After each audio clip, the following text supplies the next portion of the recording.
Bonjour et bienvenue sur Allo Finance. Nous sommes le vendredi 3 juin. Sérieux coup de froid sur les places boursières mondiales hier. Le CAC est retombé sous le seuil psychologique des 3900 points et toutes ses composantes étaient dans le rouge.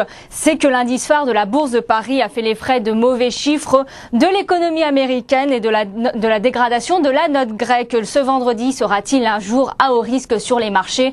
Affaire à suivre. Regain d'inquiétude sur les marchés boursiers. C'est ainsi que les Échos fait sa une aujourd'hui et pour cause, le CAC 40 a perdu 3% sur les 2 jours précédents, fragilisé par de mauvais chiffres de création d'emplois dans le secteur privé aux États-Unis et suivi d'une série noire de statistiques tout aussi décevantes les unes que les autres. Le rapport de l'emploi aux États-Unis publié aujourd'hui est très suivi des salles de marché. Va-t-il asséner le coup de grâce final? Réponse cet après-midi. Trichet va super ministre des Finances européen. Jean-Claude a eu une révélation sur fond de crise des dettes souveraines européennes. Le président de la Banque Centrale Européenne a un rêve 5 mois avant la fin de son mandat.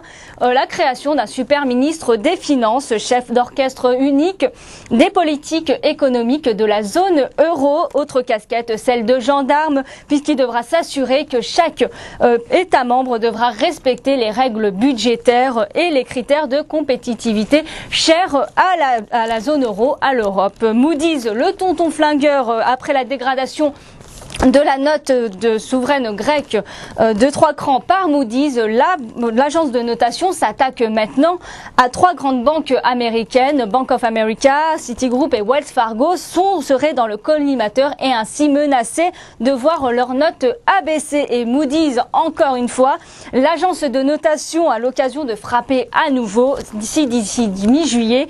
Aucun terrain d'entente n'est trouvé entre le Congrès américain et Barack Obama concernant le relèvement du plafond de la dette fédérale, déjà fixé à plus de 14 000 milliards de dollars. Moody's a averti qu'elle envisagerait d'abaisser la note de la dette américaine, un avis motivé par un risque très faible mais croissant de défauts passagers sur leurs obligations.